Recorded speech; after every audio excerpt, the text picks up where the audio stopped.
everyone, and welcome to the stream today. I hope you can hear everything okay, and I will be with you in just a second. Broadcasting to you from the historic Millstream.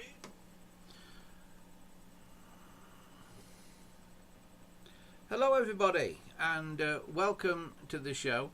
It's Andy here with you once again. Now, I'm sorry if we're a bit out of sync and a bit weird. One of the cameras has just gone belly up on me at the very last minute, so I'm having to use a different camera to what we would normally use today, and hence things might be a little bit out of sync. I don't know, so somebody tell me in the chat if we're out of sync. We are actually using the YouTube chat for this video today, as opposed to the Odyssey chat. So it's like when we were in Blackpool, we're using the YouTube chat for this particular video, because the chat gives us all kinds of problems. A lot has happened since Blackpool, basically. Technically, which is why we weren't on last week, weren't on the week before, because the technical side of it is getting quite difficult to deal with, shall we say. So yeah, it's quite hard to sort of make it make sense. I am just going to have a look and see if we are broadcasting at the minute on all the channels.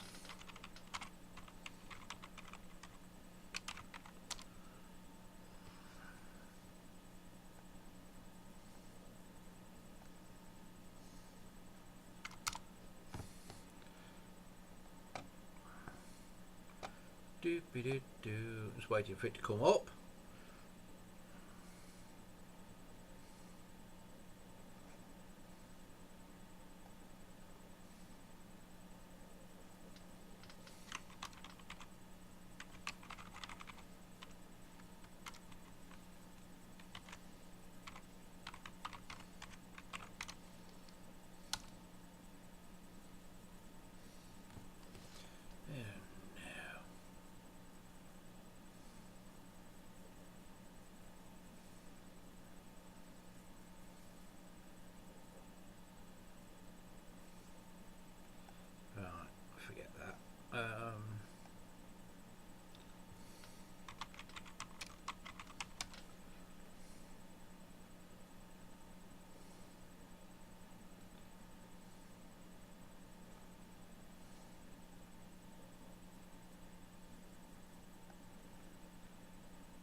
Oh yeah, we are on, I do believe.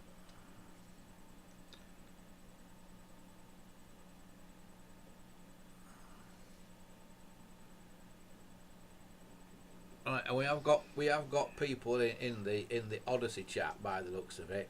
I need you guys in the Odyssey chat to move to the other chat if you can, please. To go over to the YouTube chat, because the Odyssey chat is going to cause us a problem in a minute. Right, looks like Dominic's got over to the Odyssey chat. Right, so I can now come out of there and go dot.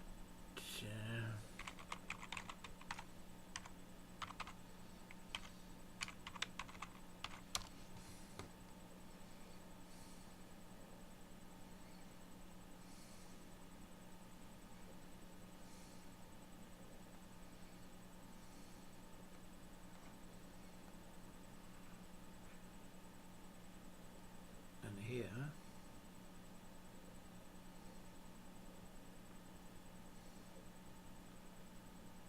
I should be able to see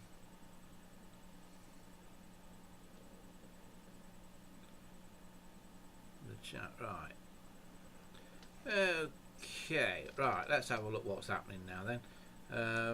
If I go now full screen with that, I should be able to read the chat myself. Yeah, I can. So it's a lousy picture, isn't it? I'm sorry about this. It's because we're using a rubbishy webcam we don't normally use. Right, various people are here. I can only see a bit of the chat though. I can only see like the last 3 lines of the chat, like you can on the screen at the minute.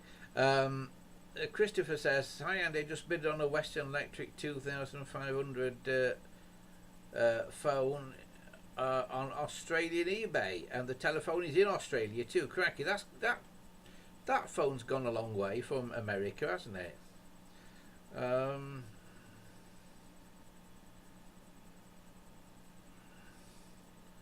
And Dominic's here. He says, "Hopefully Fat Hobbit got his refund on the dodgy phone that he was sold." Yeah, hopefully he did. Yeah. But if you're wondering where I am tonight, I'm not in my normal place for an Andy Shed Live. It's because I am actually at the radio station at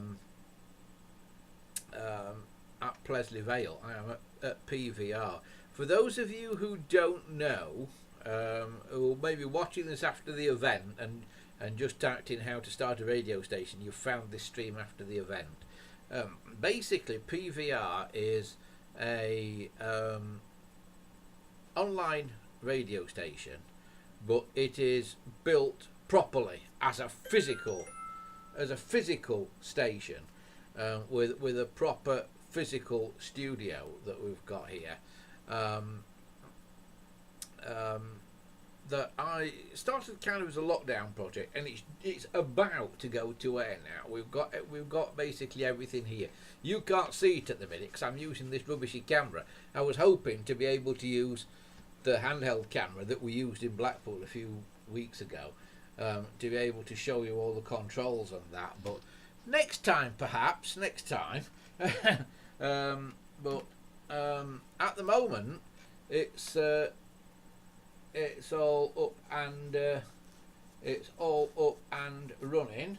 And if I stop the log playing at the moment and I go to the sound panel, I can play you, hopefully, maybe, some of the PVR jingly things. So let's see if this works. Coming to you live from the historic Mill 3 at Plesley Vale. This is PVR. And then we've got little things like this. Yeah, I took my cat to the vet's last night.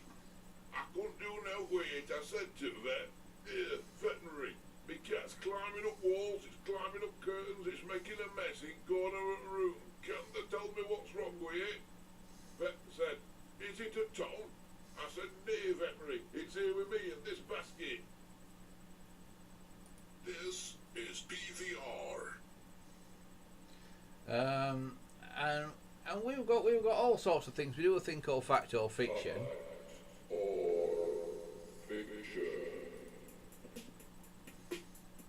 Where with the Fact or Fiction, it's a game that we play on the afternoon show, that we're going to be doing, where basically I make a statement and you have to basically decide if it's fact or fiction. It's as simple as that.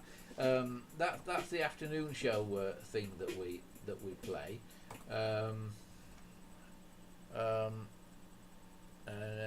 Dominic says he loves the jingles. Yeah, we've got a lot of them, Dominic. We've got one for the opener for the afternoon show. And now, from the studios of PVRBroadcasting.com, it's the man without a portfolio, because he left it on the bus. It's Andy in the afternoon.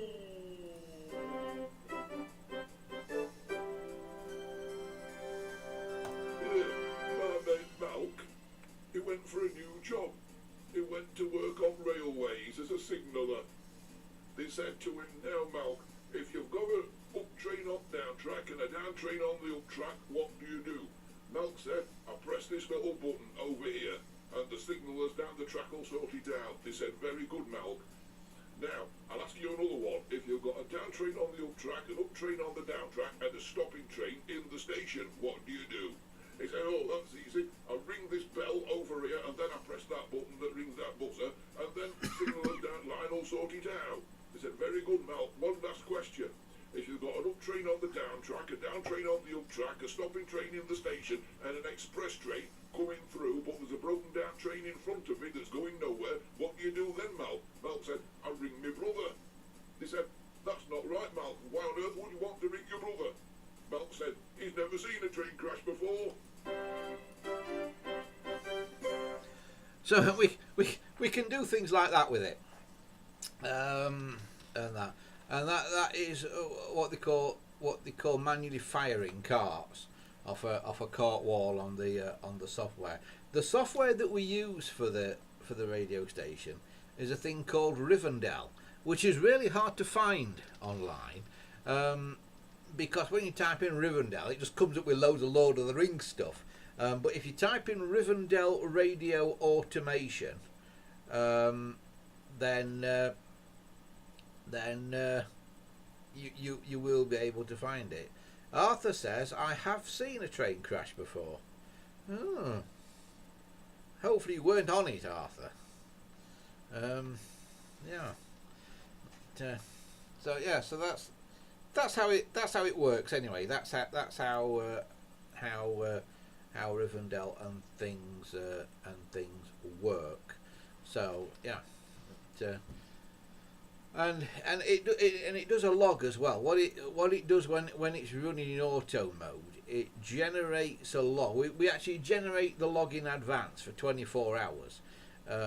Each day is broken up into single hours, which are called clocks, and then each clock is broken up into events, and an event will be something like playing out a news broadcast, or playing a song, or it will be a link where you speak.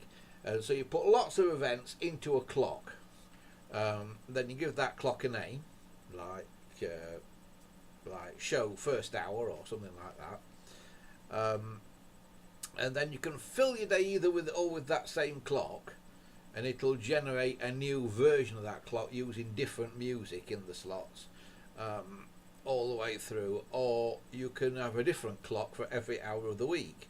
So if you have a 3-hour show that is basically the same for every hour, it's just music, you might just use one clock for hour 1, hour 2 and hour 3, but use the same clock for those 3 hours.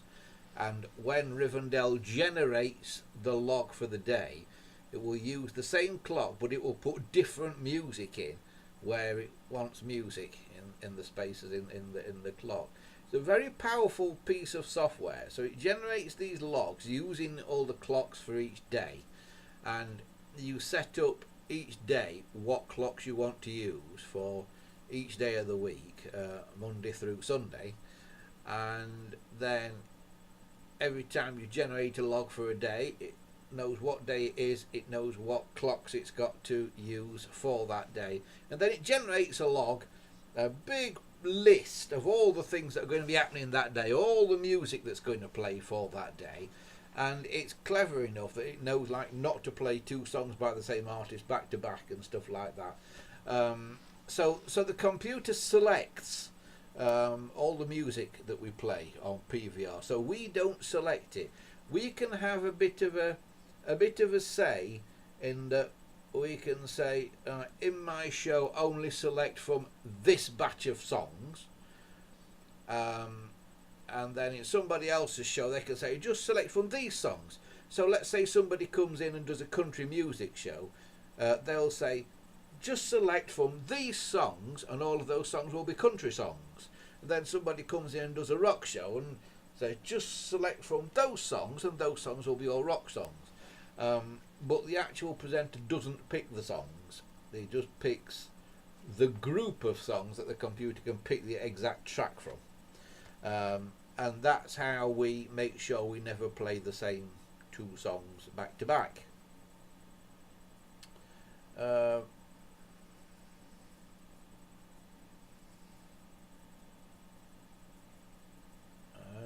Also about his train crash, he says, I can't remember it all that well, Dominic. It was all over the news that night. It was Wells Street Bridge in Paisley. Crikey. Dominic says, when I went to the Isle of Man, one of the tunnel cars collided with a Mini on one of the open crossings. The Mini needed towing, but the driver had a quick look at the front of the tram and we carried on to Laxey. Yeah, that happened to me as well, Dominic. That happened to me in Blackpool, coming back from Fleetwood. Somewhere near Thornton Gate, Ross Hall, that sort of area. One of the crossings where it's a segregated tram track and there's lots of roads going across it. I was on the top deck of a balloon car and it was going down the track, and this car came across this crossing, and the front of the balloon basically hit the front wheel of this car, I think. It either hit the front wheel or hit the back wheel, I can't remember. I think it must have hit the back wheel of the car actually, because the car carried on for a bit, and basically the car was done for, but it broke the lifeguard on the front of the tram, and the tram just carried on in service back to Blackpool. So yeah, when it's tram v car, the tram comes off best normally.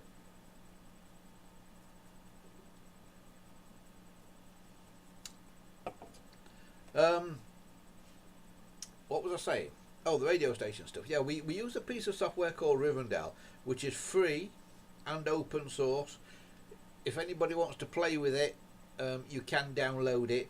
The caveat is it runs on a Linux-based operating system. You cannot run Rivendell on Windows. It runs on Linux. But in a radio environment, you want to run on Linux, because Linux is a much more stable platform than Windows. For instance, we've just been testing PVR here. All the systems here have been on for the last 48 hours because I wanted to test it. We tried to do a test of it a few weeks ago, and a power supply in the computer blew up and took it off air about 20 hours into the test. We've just been on air for 48 hours. We went on about 5:30 on Friday evening, and we've just come off at 5:30 today doing a test, and it's run for 48 hours more or less without any problems. There was just one thing that did something a bit strange, and that's the top of the hour pips, which you'll probably not hear on again, because we'll probably finish by the time the next happen. But the top of the hour pips happen at 6 seconds to the hour, and they are generated automatically again by the Rivendell system by a different piece of programming to what does the normal log play out. Rivendell is not one program, it is a suite of programs, maybe about 10 or 12 different programs,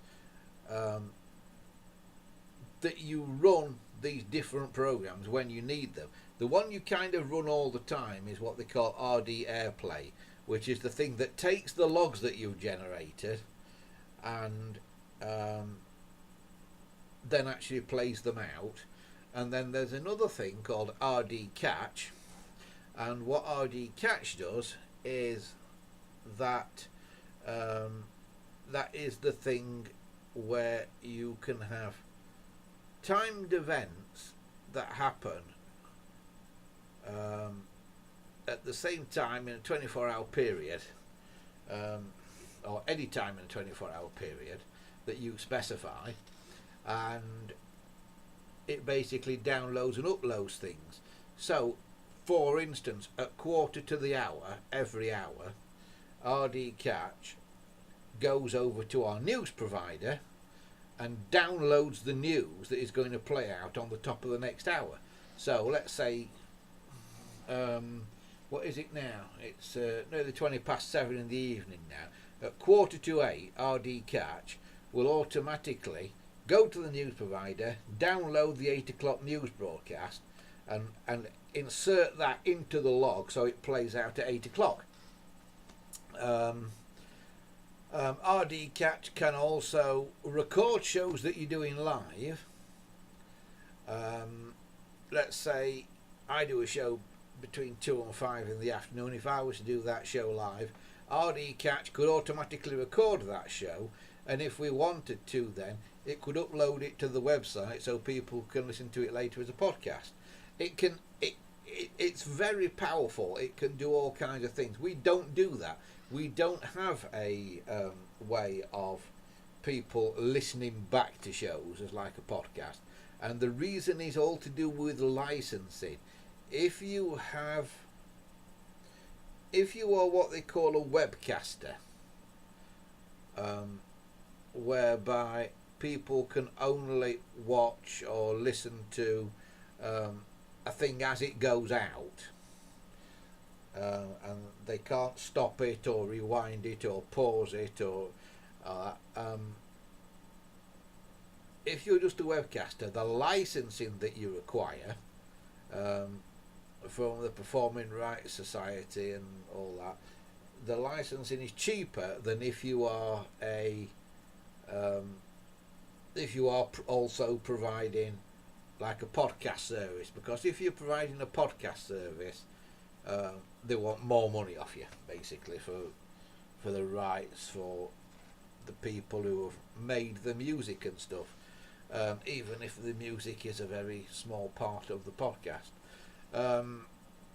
So we pay a certain amount of money for rights, as it is, and it is music play per listener. So basically, the rights people ask you, how many music tracks do you play in an average hour, and how many listeners have you had in the month? So let's say you play 20 music tracks in an hour, and they then multiply that by the hours that you broadcast for, and then they multiply that by the number of hours listened to. So a number of hours listened to is the number of hours per listener. So if there's one listener listening for 10 hours, that is the same as 10 listeners listening for 1 hour. So 10 listeners listening for 1 hour is 10 listened hours. One listener listening for 10 hours is also 10 listened hours. So what they do is they take the number of tracks that you play in an hour, and then they multiply that by the number of listened hours per month, and that they work out that is how many tracks have been listened to, and they charge you a fee accordingly. And it's up to X number of listened tracks per month is one fee. If you go over that number, it's another fee. If you go over that number, it's another fee. So it's in bands, kind of thing. So that's basically how it works. So the rights you think are going to be expensive, but it all depends how many people listen. If nobody listens, or if very few people listen, it's relatively cheap. It works out about 20-30 quid a week, perhaps. No, it works out less than that. It works out about £30-40 a month, I think. 30-40 pound a month if very few people listen. If lots of people listen, it can be thousands of pounds a month. But if lots of people listen, hopefully you've sold a lot of advertising as well, so that thousands of pounds a month is offset by the advertisers. Now, the way we do the advertising here at PVR is quite interesting. We have 3 ad breaks an hour, so we're similar to television in that we have 3 3-minute ad breaks per hour. So 9 minutes of ads in every 60 minutes. Some people say it's a lot. Actually, it's not that much. It's less than in most television programs these days. And it's certainly less than you get on YouTube, where people are putting ads in bang, bang, bang into YouTube.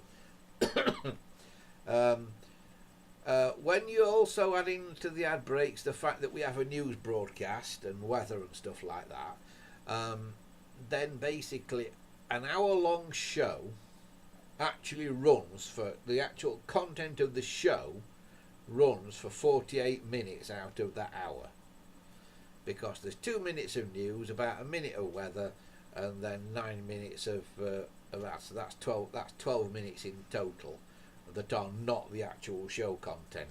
And the problem we have with getting shows, there are lots of people out there that make radio shows and put them out for syndication, but the problem we have in getting shows is explaining to these people that if they want to do an hour's radio show, their hour's radio show only needs to run for 48 minutes. We don't want them to actually do 60 minutes, because we need that 12 minutes for the ads and for the news and that.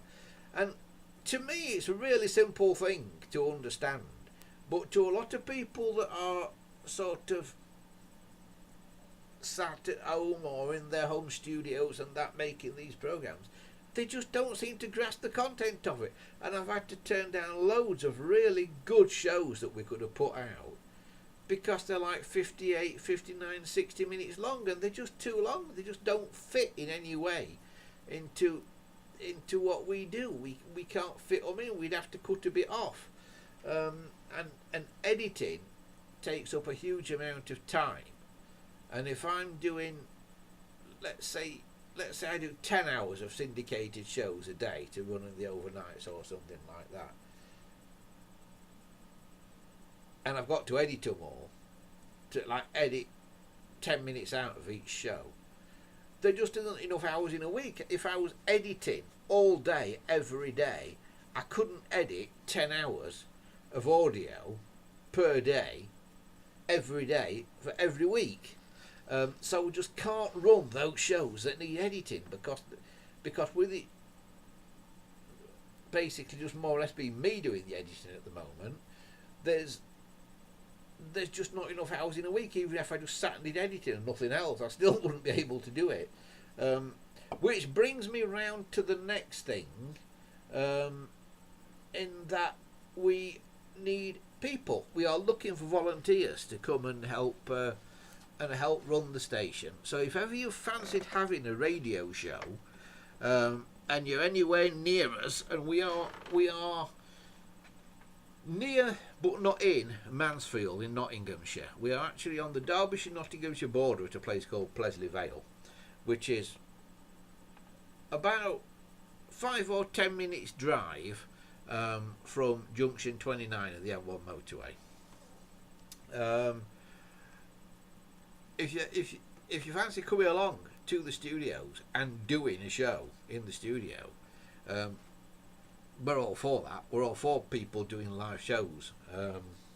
That's why we've built the studio. If you've been watching the series How to Start a Radio Station, you will have seen that we have been starting up the studio and getting it built.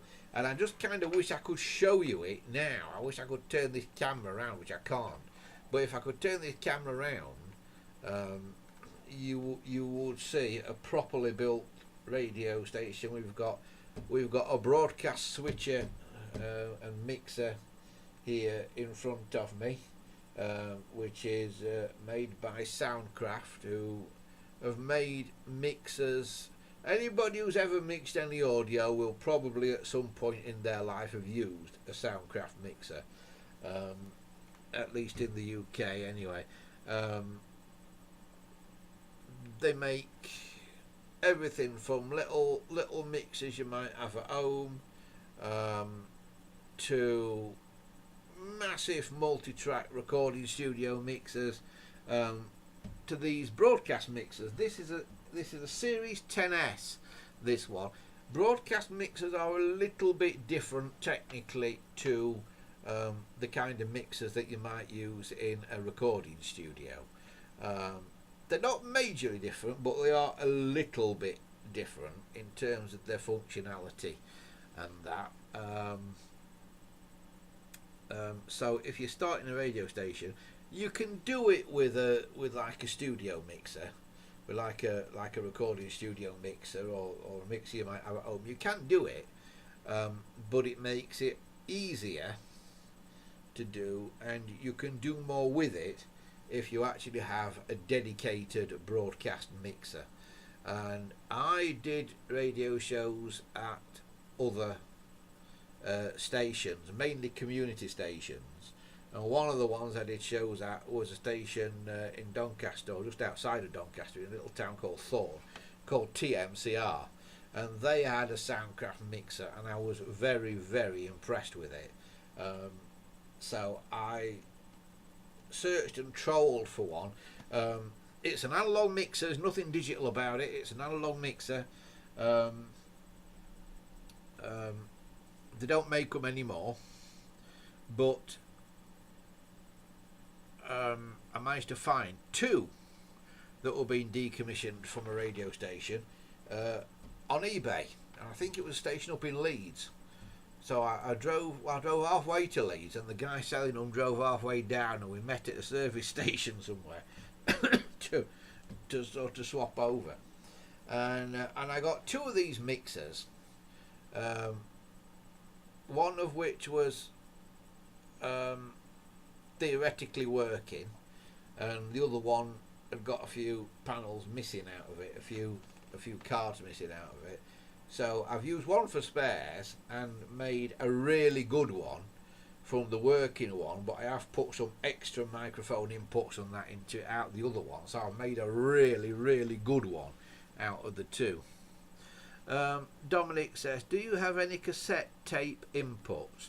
Not at the moment, Dominic, but we do have a rack that's got two CD players, two the Newmark, two Newmark professional CD player units in it, and there is room in that rack to also put a couple of cassette units in it. A few years ago, Sheffield Live were selling a load of rack mounted equipment. I had no use for it at the time, so I didn't buy any of it, and I wish I had now, because I would like to put a couple of cassette players in. We probably hardly ever use it though, because nearly everything that we play now, because we have these logs for the music that the computer generates, what we tend to do with music is feed it into the computer and then let the computer put it into the logs. So we don't tend to play much off of actual physical media like CDs or cassettes or records or anything like that. We don't at the moment have any turntables in this studio. Imagine that 20 years ago, saying, yeah, I've got a radio studio, there's no turntables in it. People would have laughed at you 20 years ago, saying, well, how can you have a radio studio without any turntables in? But we don't. What we have at the moment that we can play off is we have the mixer coupled up to Rivendell, and we have all the music and stuff that we use in Rivendell. If Rivendell was to go wrong, if the computer was to explode again like it did when we did the test a few weeks ago, then we can play off CD. But obviously we would have to do live shows then, or we would have to record a show to a CD, which actually is not a bad idea. Maybe we ought to record a show to a CD just in case. And of course, as you will know, Dominic, because you gave it to us, and I can sort of get out of the way and hopefully and show this. Here we have the reel-to-reel machine that came from you, the Sony reel-to-reel, and we do actually use that, not necessarily for playing out on the radio, but one or two people have come to me with reel-to-reel tapes and said, can you transfer me this please? I found these reels of tape, can you transfer me this? And that's happened a few times. So yeah, we use the reel-to-reel quite a lot actually. It's surprising how much we use that. Yeah, we've got various microphones around the place. You'll see a microphone there pointing to that chair over there. We have got a load of stuff in here. You'll see a load of packing crates and things behind me as well. That all needs to move. That's all stuff that's just got dumped in here over the last few months, but that does all need to move. But yeah, we've got how many? We've got 1, 2, 3. We've currently got 3 microphones available. I wanted a lot of microphones available in the studio. It was my pet peeve at the stations that I went to, particularly when I was at Sheffield Live doing stuff, that we used to have guests in and hadn't got enough microphones. We'd only have like 2 or 3 microphones in the studio, and if you had 2 or 3 guests, they had to share a mic, and when the people are sharing a mic, the audio's terrible because one person talks loud or another person talks quite softly, and you can't mix the levels to bring them all to the same level, sort of thing. So my pet peeve was always that we needed more microphones. So when it came to me building a studio, I made sure we'd got plenty of microphones, and we've actually got up to 4 microphones on this desk here, which I think of as a presenter, a co-presenter, and 2 guests. But we've only got 3 plugged in at the moment.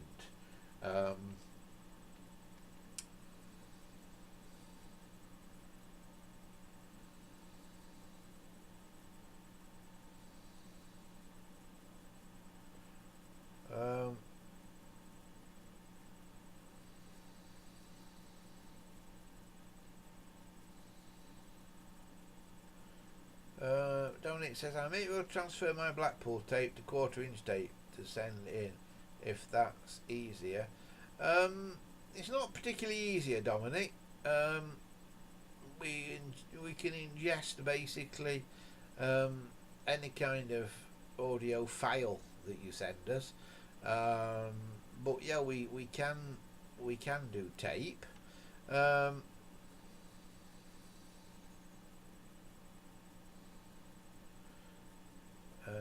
Dominic says, mine's a 2-track machine, so might not work right for stereo, come to think of it. Is it 2 stereo tracks, Dominic? When you say it's a 2-track machine, do you actually mean it's 2 stereo tracks? In other words, it's 4-track? Because each side of the stereo is a track.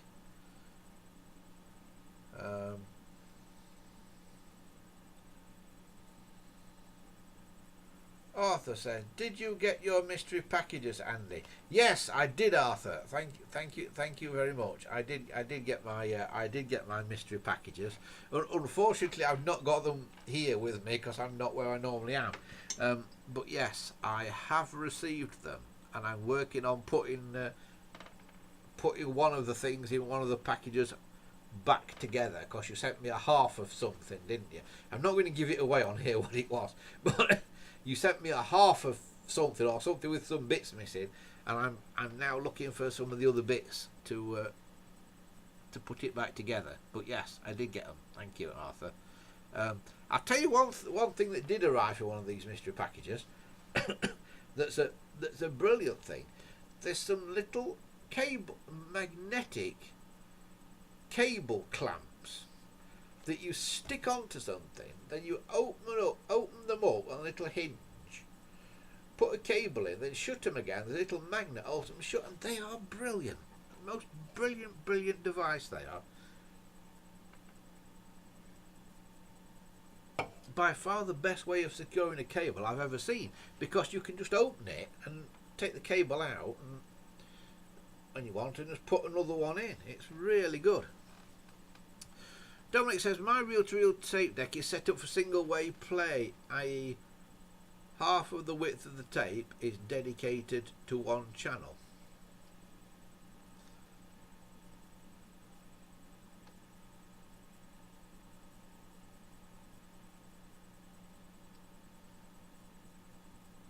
Yeah, that should work then, Dominic, because half of it is one channel and the other half of the tape is the other channel, so half of it is left and half of it is right. Is that what you're saying? Well, that's how this is set up. That's how this is. Half is left and half is right. Because if you take a reel off and play it the wrong way around, it plays backwards.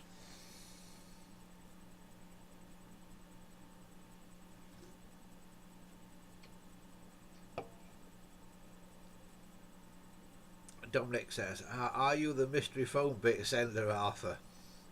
You've been rumbled, Arthur. You've been rumbled. I've been very careful not to say it because I didn't know if you wanted to be identified or not.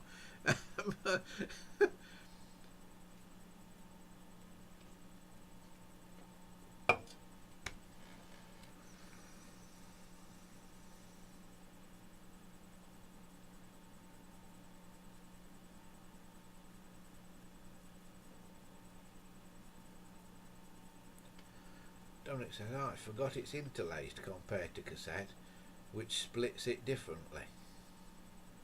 It's interlaced. How do you mean it's interlaced?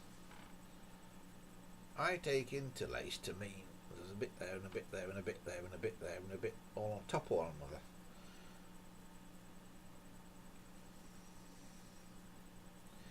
Christopher says, when I was a train spotter in 2018, almost saw a train head on collision with a loco and DMU, but it stopped in time.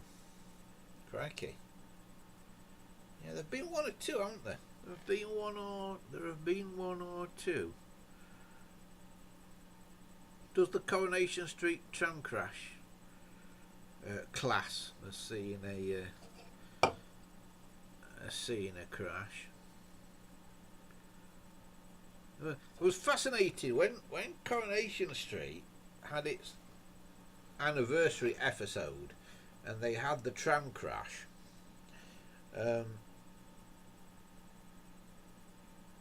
I was a bit worried they were going to use a real tram and do it, but they didn't. They actually built a mock-up, or built a number of mock-ups of Metrolink trams that they used on Coronation Street, but they were all mock-ups. They were all sort of made out of plywood and cardboard and stuff, and it was really clever how it was done, because this tram crashed off the bridge at the end of Coronation Street and went through Rita's shop window, and because of the filming schedule of Coronation Street, there was going to be a live episode on the day of whatever anniversary it was. Was it 50 years of Corrie or something like that? But there was going to be this live episode. But the tram didn't crash on the live episode. The tram crashed on the episode before.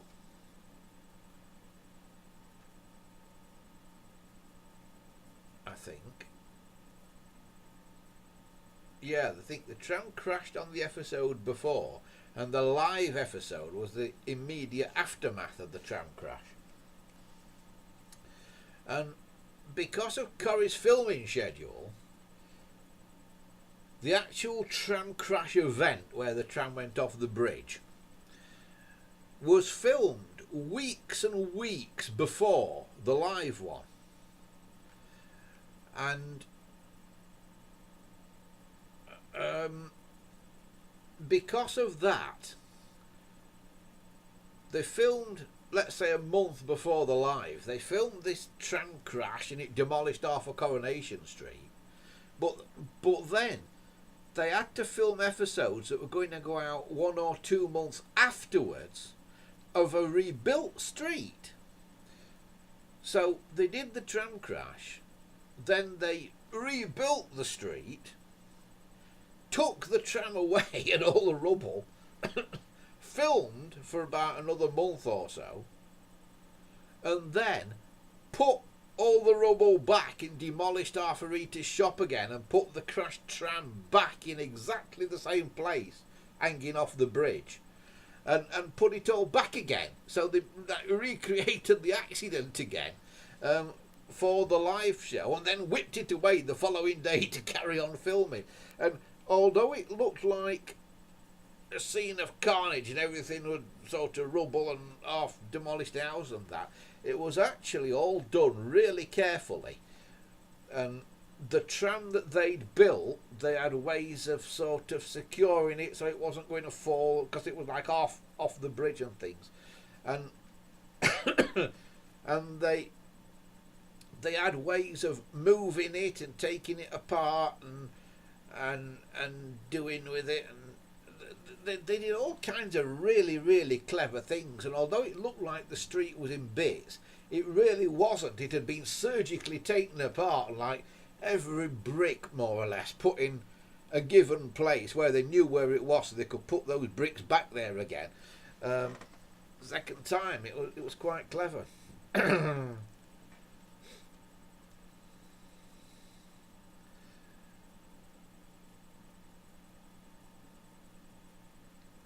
Christopher said, I've been putting new pantographs on my model trams. There you go. Arthur says, I've been sending in the mystery packages. I've got too much stuff and I can't waste them. Yeah. Actually, you're not the only one that does it, Arthur. You're not the only one. 1 or 2 people have done it. 1 or 2 people have given me things. Particularly when we've been at live events, we have a stand with a group called Sheffield Collectors Club at Sheffield Steam Rally, which is actually coming up in a couple of weeks' time. And when we go there and we have the stand and we explain what we do, that we're not actually selling anything, it's just like a mobile museum display, if you like. When we explain that to people, they go away and they come back and they bring something normally and say, here, have this, and add this to your collection and that. And one year somebody gave me a phone, another year somebody gave me an old cast iron Singer sewing machine, and so yeah, stuff like that does happen. And if you could see here, there's 4 player pianos here. I think only maybe 1 of which I've actually paid for. The others were given to me. It's part of the reason why it's full of stuff in here.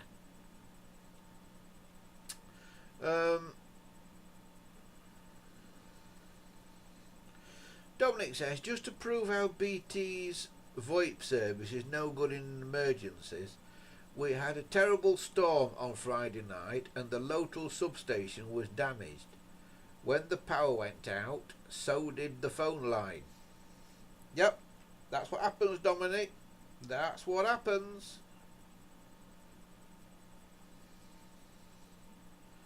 Yeah, that's exactly what happens. I'm told by the people at Ofcom. Now, in radio terms, I can talk about Ofcom. In telephone terms, I can also talk about Ofcom. It's the same organisation that basically regulates telephones and regulates radio. And it really shouldn't be the same organisation because they're 2 different things, aren't they?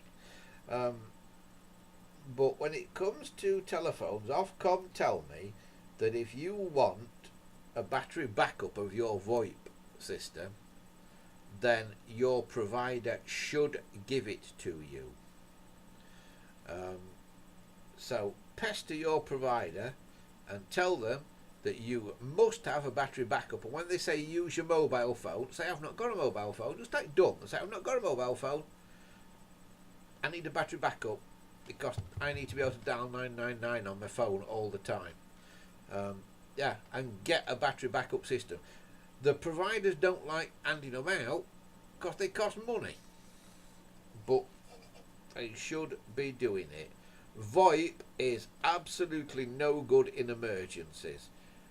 I've got no idea how they cope with it in places where they have lots of national disasters due to weather, like tornadoes and things like that. I've got no idea how they would cope with VoIP phone lines there when the power, when you're somewhere where the power goes out quite frequently. Bills has joined us. Evening, Bills.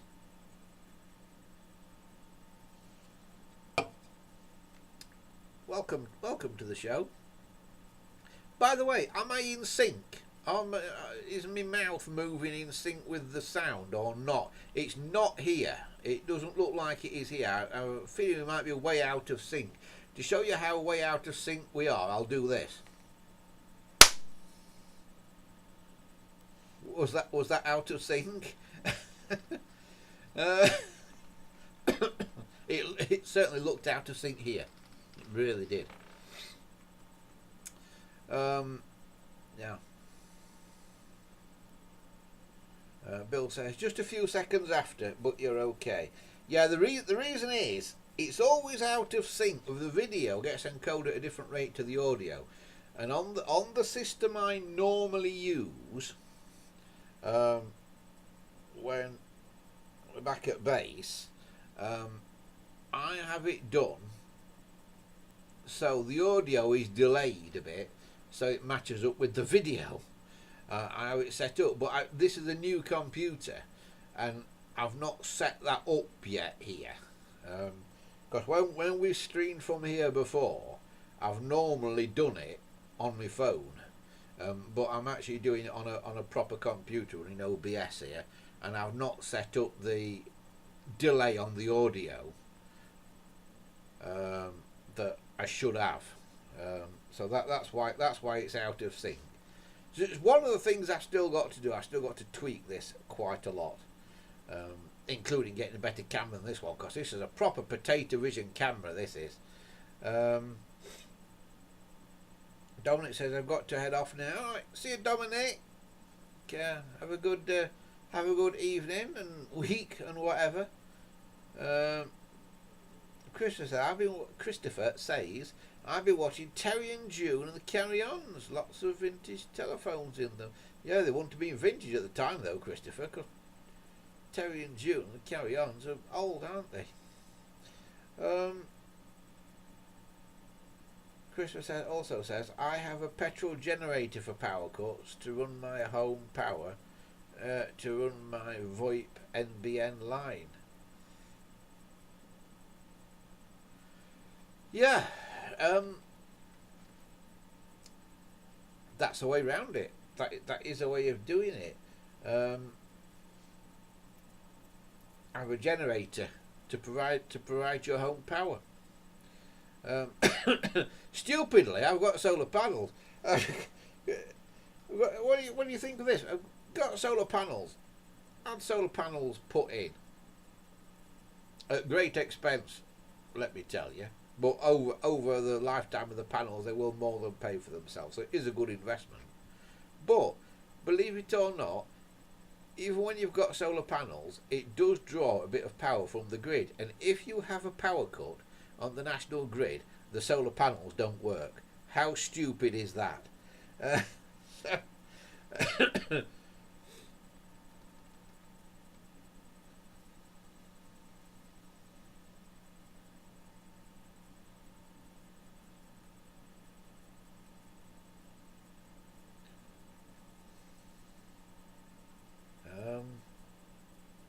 Yeah. It's crazy. It's absolutely crazy. The VoIP systems are bad. What we're going to do here with the radio station if the power goes out, if the power goes out here with the radio station, basically what happens is we stream from here up to a streaming provider, which is in the cloud, basically.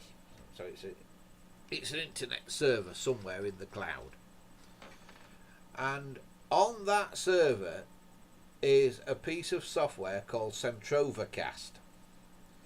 And what Centrovacast does, it looks for our uplink stream, senses if that stream is playing, and if it is, it relays it out to anybody who wants to listen on the PVR website.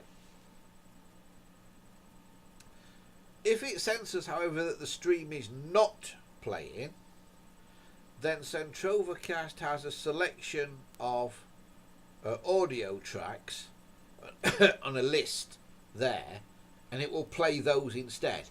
So we can either put just music tracks on there, or we can put complete shows on there. And if it senses that we're down, it then plays those as an emergency backup. It is similar to what other radio stations call the emergency broadcast service. It happened. I think it happened to Vernon Kay on Radio 2 a few months back. Something went wrong in the studio, and the emergency broadcast thing kicked in and started playing music and that, and took him off air. Sometimes it's got a, sometimes some radio stations have a silence sensor on them. So if you're quiet for more than 10 seconds, then the thing kicks in. With us, it's purely if the stream goes down, it senses the stream is down, and that's what kicks it in. It's not silence that kicks it in. So when we were doing the test broadcast a few weeks ago, and the power supply in the Rivendell computer blew up, the stream went silent, but it's a separate computer that actually does the encoding to send it up to the stream provider. And because that encoder was still running, although it was sending silence basically up to the encoder, because it was still sending something, even though it was silence, the emergency broadcasting did not kick in. So it just stayed silent. Perhaps we should change that somehow. Perhaps we should make it so that that does work.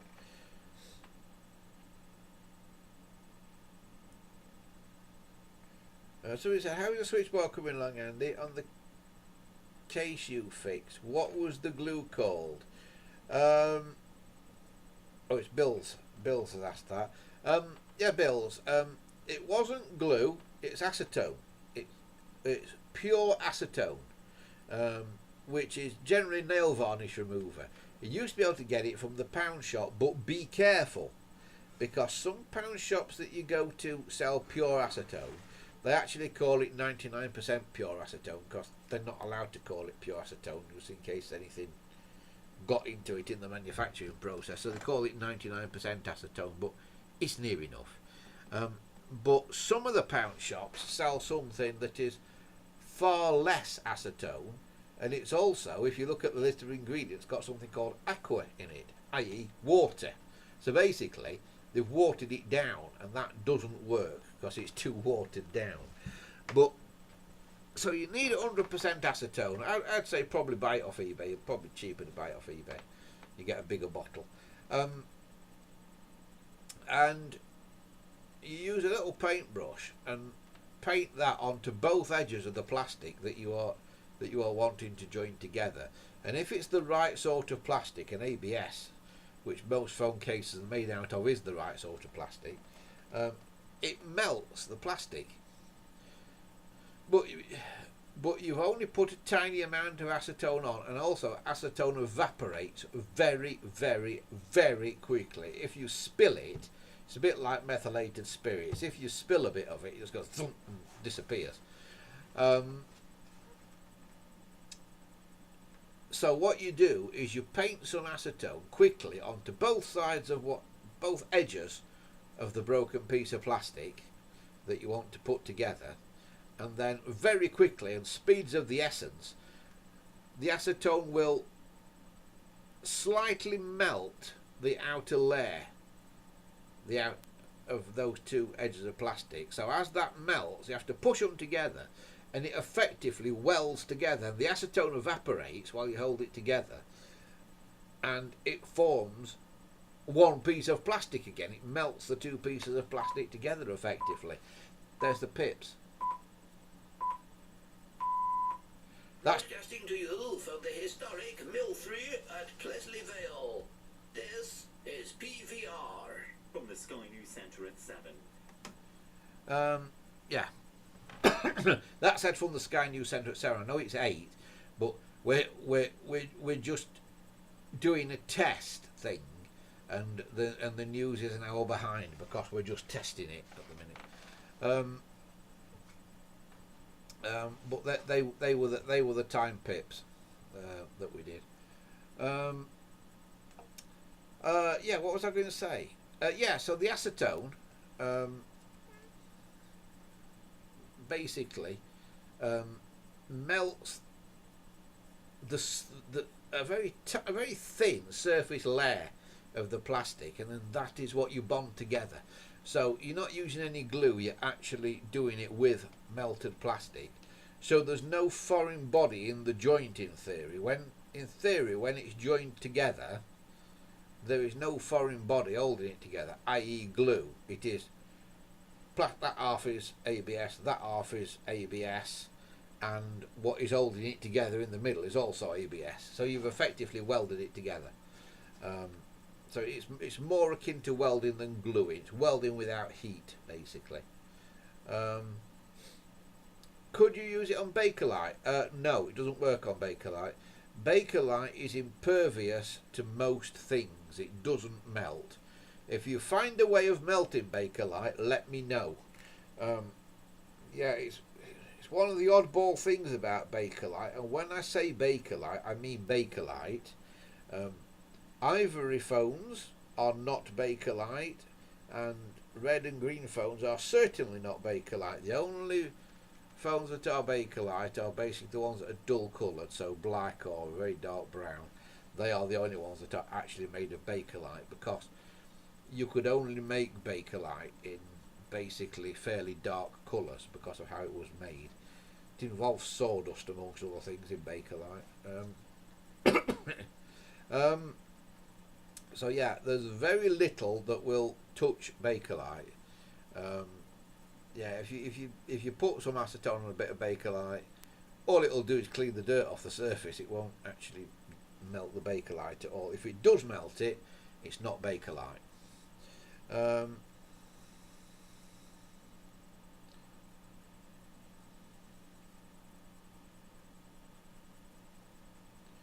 Bill says it might be a bit worrying with Bakelite. I'll leave it. It won't do anything, Bills. It won't do anything to the Bakelite. Your Bakelite will be fine. You can chuck a Bakelite phone into a bucket of acetone. It won't do anything as far as I'm aware. If it is indeed Bakelite.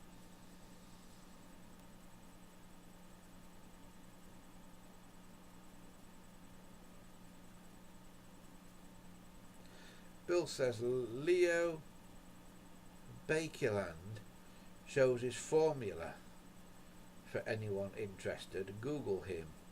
I will. Leo Bakerland.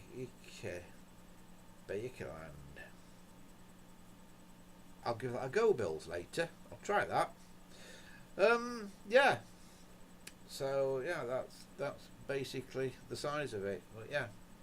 Yeah, Bakelite, you do have to glue Bakelite together, as far as I'm aware. I did see somebody once who restored a very rare phone. I've seen pictures of this. I've not seen it in person, but I've seen pictures of a very, very rare mottled Bakelite phone. It was like a mottled effect in the Bakelite. And it was absolutely smashed to smithereens with lots of bits missing. And somebody restored it, and you could not see the join. And he'd recreated the missing bits, and the mottled effect matched perfectly with the original bits. I do not know how he did it, and the website where I saw the pictures of it didn't go into details. I think he wants to keep it fairly close to his chest. I don't think he wants to give the secret away, but he did something, and all I know is it involved resin. So possibly some sort of fiberglass resin, but it involves some sort of resin, possibly a polyester resin, something like that. But it looked perfect. You couldn't see it had been broken. It was amazing because he must have somehow recast all sections of it because there were bits missing. There was like half a finger wheel on it, and he made the other half of the finger wheel somehow. I do not know how he did it.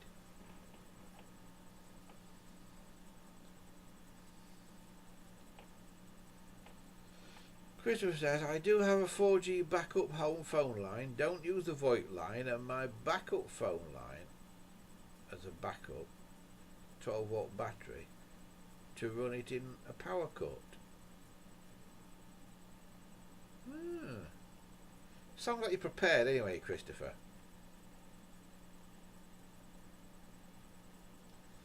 So you've got a 4G backup of your normal phone. Yeah, that's a good idea. You can get these mobile adapter things. I think they call them X-Links and that. But you put a SIM card in, then you can plug a normal phone into this box that's got this SIM card in, so you can use your old phone as a mobile. And it's quite clever how it works. And I have seen people put these boxes in vehicles, in like cars and things. Then they have an old dial telephone sort of sat on the dashboard of the car.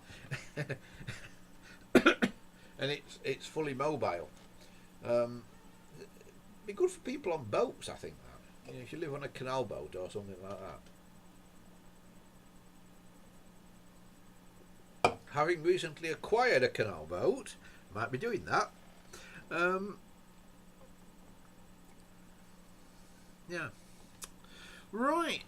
Anyway, it's gone 8 o'clock, folks. I think it is probably time for me to call it a day here for today, because bear in mind I'm not at home. I've got to shut all this lot down and get home. Bill says, in Australia, do they still use telephone exchangers? That's a good question, Bill. Yeah, go on. Let us know, Christopher. I have a feeling they probably do, but they're probably more full of internet switch gear now than they are actual, what we would think of as like Strowger telephone equipment. Because that's how they are in this country now. Just full of like server racks and things. So the exchanges are still there, but they're just full of server racks and stuff. Yeah.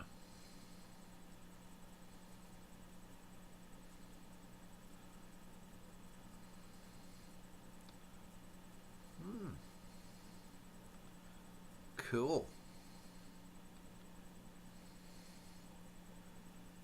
I notice everybody who's in the chat here is actually watching this on YouTube. We are actually also on Facebook. We're only in one place on Facebook though. I have got a couple of Facebook pages. One is Andy's Shed on Facebook, and one is Andy's Vintage Emporium on Facebook, which is where I used to sell telephones. When I used to sell telephones and that. Because the Andy's Shed Facebook page is relatively new, Facebook have, about a week ago, changed the goalposts and stopped you from streaming on relatively new pages that haven't got more than a certain number of followers and stuff. So I can't stream on the Andy's Shed Facebook page anymore, but we are, as far as I'm aware, still going out on the Andy's Vintage Emporium Facebook page. So if anybody wants to watch via Facebook, you can. Also, if any of you are watching on Odyssey, you can, but we are... The Odyssey chat doesn't come through though. If you watch on Facebook and use a Facebook chat, or on YouTube and use the YouTube chat, both lots of chat should appear on the screen at the bottom of here now. Thanks to a company called Restream that sort of melds it all together.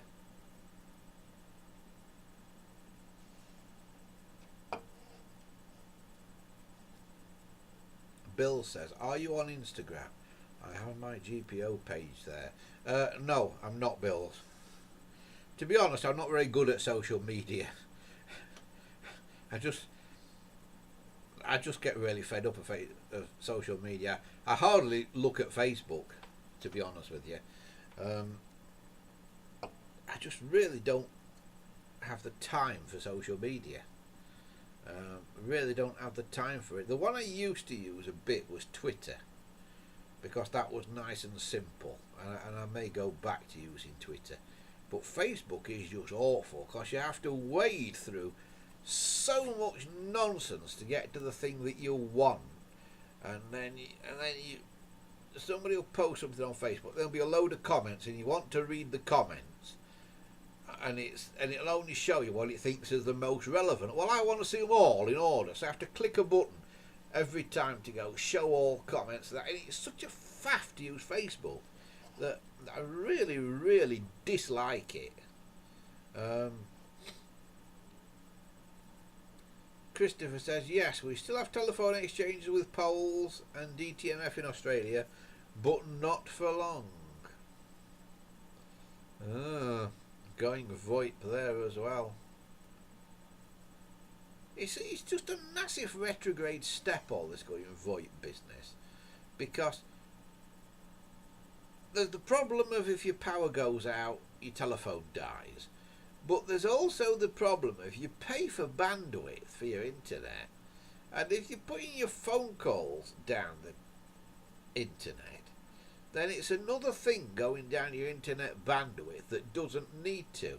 It's in the UK, the next thing that they're going to try and do, that I've heard, is they're going to try and scrap broadcast television and send all television over the internet. This is what the thing that you may have heard of called Freely is all about. It's like Freeview, but sent over the internet. So if your internet connection isn't everything it might be, or if you're in a household where there's quite a lot of people in the house all using the internet, you know, if all of a sudden it's got to carry all your television and all your telephone calls as well as doing stuff on the internet, it's going to be back at like dial-up speeds, because you can only fit a certain amount of stuff down a certain size pipe, basically. So, and it's just going to be this humongous bottleneck of data. And it's also a bit worrying, because if all your television goes up and down the internet, and all your radio goes up and down the internet, which I must admit we're doing here, and all your telephone calls go up and down the internet, and all your web browsing, of course, goes up and down the internet, it'd be really easy for somebody to intercept and build up a very, very detailed profile of you, wouldn't it? A very detailed profile. And if somebody wanted to feed you some misinformation, like the government, for instance, they could feed you a lot of crap down one connection, rather than have to, like, put the same crap on television and on radio and online and everywhere. And if it's all coming down the internet, they've only got to basically tap into one cable. So yeah, I'm not a fan of putting all your eggs in one basket with things like that. I'm not a fan of putting all your eggs in one basket at all. Christopher says, my phone lines don't do pulse dialing, but I use a PBX to get my pulse telephones to work on my line, because the PBX converts the pulses from the telephones into DTMF to go out and down the line. Yeah, that's exactly how I do it as well, Christopher. But everything going down the internet, I think, is a bad idea, because then the internet companies, and they're already starting to do it, your internet service providers are going to hold you to ransom, aren't they? Because once everything goes down the internet, they're going to be able to charge what they like. And yeah, internet service providers are just awful. Just awful. I would love to become an internet service provider just so I could get a decent service for myself. It's a really difficult process to become an internet service provider. Look into it. It's a really hard. It's pretty much impossible to be an ISP. They've really got that sewn up. Really got that sewn up. Yeah, I'm not a fan of it. I think what will happen is I think we'll get lots of ham radios and that will come back and stuff. And when stuff does go off air, the one great thing about sending everything down the internet is there will hopefully be lots of radio space free, and then I think like pirate radio stations will come back actually as radio stations with transmitters and things, because you hear about these 100,000 watt transmitters transmitting AM and stuff like that, but to transmit FM locally, you don't need a massively powerful transmitter to get a good few miles on FM.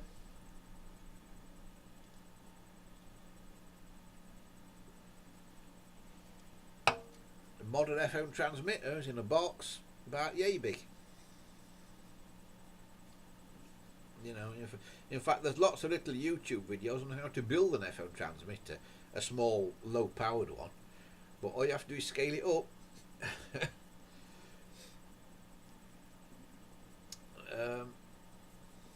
So yeah. So anyway, I think that's about as far as we go for today. I hope you've enjoyed this this little chat about where things are going at PVR. As I say, it's not worked the way I would hoped it to have worked, because the camera's gone down and that, and I did want to be able to have a better camera and a better picture of that and everything being sync, and I did want to show you everything that we've got here now at the radio station, because it has actually come on quite a bit since I last did a live stream here, but yeah, it's still up and running, and it's looking pretty good. If I just give you a quick burst of what's playing, there you go, that's it. Quick burst of what's playing. That's all I can get away with on YouTube. Bill says, "Did you enjoy Blackpool? Only saw a bit of you live." Yes, Bills. It was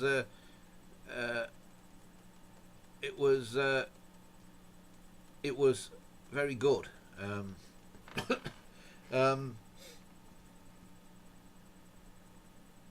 It was excellent. The thing that came out of Blackpool was it was done as a bit of an experiment. We were using some very new technology to do Blackpool, and I didn't know if it was going to work. I didn't know if it was going to hold up. A few days before Blackpool happened, actually, that's why I've got this computer that I'm talking to you on now, because all that Blackpool show went via this computer that I am on here. It all went via this, and I can prove it because the Be Right Back stream, the Be Right Back thing that we had between the transmissions in Blackpool is still here. You see that's the screen that we had when we went off air in Blackpool. That screen came up, and what we did was we got a little add-on thing to Odyssey, a little add-on thing to OBS, which is what we use to do the camera switching and that. So the stream came from Blackpool to this computer that I'd actually taken home to do it, so I didn't have to come here to start it up that morning. Before I went to Blackpool, I started the stream running, and because the camera that was going to do all the stuff in Blackpool wasn't switched on, this little add-on thing to OBS sensed it wasn't on and put that holding card up, that thing that said we are currently off air, we're back later, and had the chat on it, so people could be chatting away while we were off air. That chat and that on that screen was generated from this computer that at that time was sat at home a few miles away from here. So when we did Blackpool, that went from a phone in Blackpool via the mobile internet down to my house, basically, to this computer. This computer then added that overlay and the chat overlay and that. It then went from this computer to a company called Restream, who then take that feed and send it to YouTube, to Facebook, to Odyssey, and that, and split it all up. And then it goes from whichever one of those providers you're watching on, whether it be Facebook or YouTube or whatever, it then goes to you. And so that stream was bouncing about all over the place. And I really did wonder if it was going to work, if it was going to drop out at some point, because if this computer frozen up or something halfway through the day, there's no way I could reset it, because I was in Blackpool, so it would have taken us down. But luckily, as I say, it's a computer running Linux. It actually runs Linux Mint, this computer, and which is a version or flavour, as they call them, of Linux, and it's really stable, which is good. And it just ran perfectly all day. I was well impressed with it. I didn't know what the video quality would be like, because we were relying on the mobile internet to get the stream from Blackpool to my computer at home, and I didn't know what the video quality would be like because of going over that mobile internet bit. But actually it was pretty good. If you saw the first bit where we were at Ginn Square and we went down those steps, it broke up going down those steps under the promenade, because we were basically going through a hole in a concrete promenade into a sort of level below, and all that concrete's got all reinforcing rebar in it, which acts like a Faraday cage, and you can't get the mobile signal through it, and that's why it broke up there. But as soon as we got down onto the lower level, it came back on, and it was pretty good. I was quite conservative with the settings that I used for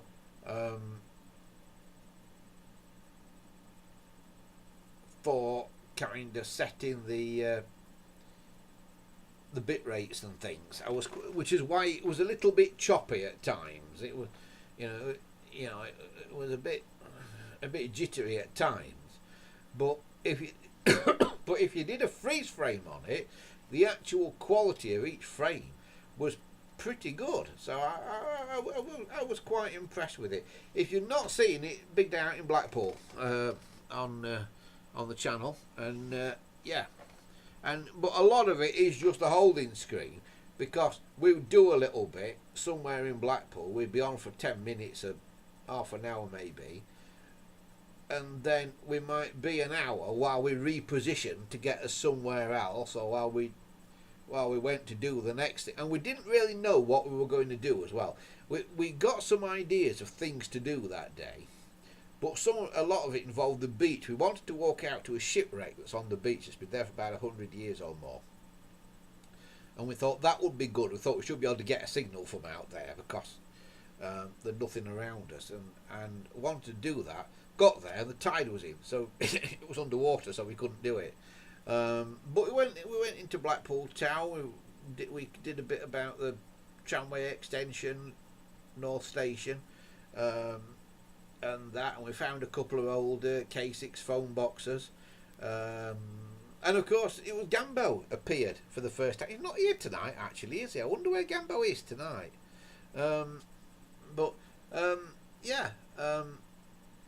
We found a couple of K6 phone boxes, and that was pretty good. It was a good show. It was a good show that we did from Blackpool, and I'd quite like to do another one. I'd quite like to do something in the illuminations, there's a couple of things. There's a thing called Ride the Lights that they have, where they close off Blackpool Prom and you can go down the prom on bicycles. Now I have got an old 3-wheel ice cream type trike type thing that I actually built a replica one. I'd quite like to take that and do Ride the Lights with that.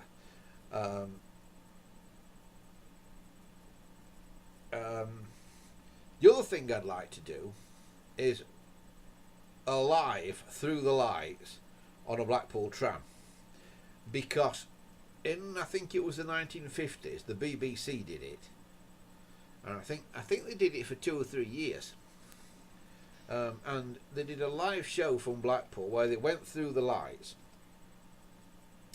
And for them to do it, Blackpool Transport, or Blackpool Corporation as it was at the time, had to rebuild and convert 2 old toast rack trams,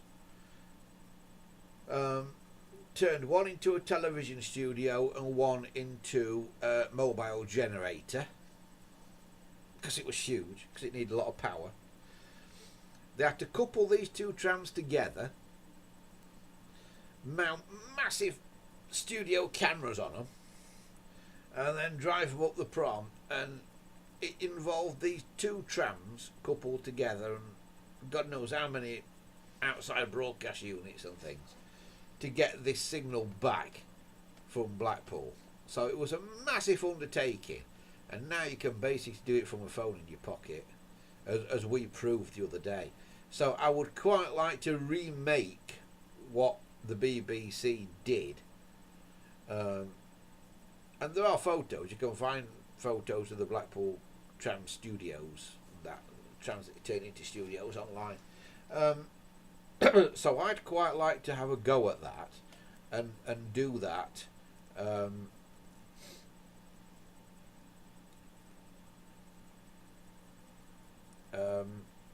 Yeah, and I'm hoping that we're going to be able to do that this autumn, or this fall if you're in America. So yeah, I'd like to do it and update what the BBC did. Well, I would love to see that show that the BBC did from Blackpool. I don't know if they recorded it, or even if they recorded it and then wiped it later, because that's the sort of stupid thing the BBC used to do in those days. But I would love to know more about what the BBC did in that show. If anybody saw it and can remember it, please get in touch. Because I would love to know more about what that show was, so we can recreate it for the modern world. Because I think a trip through the lights on a Blackpool tram would be quite good to do. And you see, I don't get really time to do much organisation, but I think maybe if I contacted the Heritage Department at Blackpool Transport and said, look, I want to do this, I think they might help out, because they want publicity, don't they, and stuff, for Tramtown and stuff. So, so yeah, I'd quite like to do that. I'd quite like to do that. Whether Blackpool Transport come on board and help us, or whether we just do it on our own bat, I would quite like to do that. The perfect tram to do it from, though, is out of service. They've got an open top double decker called Princess Alice, number 706. That would be the perfect vehicle to do it from, the top decker there. Absolutely perfect. That would be the perfect vehicle to do that from. And yeah, I'd love to do it. I would absolutely love to do it, but I don't know if we'll be able to or not. But the idea's there. The idea's there. The thought is there that we might do that. Right, I see Christopher has left us, and it's time for me to go as well, I think. Thanks to everybody for taking part in this stream today. Sorry it's been a bit ad hoc. And if anybody has come to this late wanting to know anything more about the radio studio here, do get in touch. and that. And if you want to be a part of PVR, which is the name of the station here, then again get in touch with us. We do have a new website that's just getting built at the moment for PVR, and it is quite simply www.pvrbroadcasting.com. It's as simple as that, www.pvrbroadcasting.com. And if you want to become a volunteer here and doing shows and that, or even if you want to submit pre-recorded shows to us that you've done at home or whatever in your home studio, you'll find all the details that you need on there. But for me tonight, thank you very much for watching. I think we are back on next week, then we're off for a week because it's Sheffield Steam Rally, but we should be here next week. So thanks once again, and we will see you next time. But from me, for now, I think it's probably time for me to sign off. Bye for now, everybody.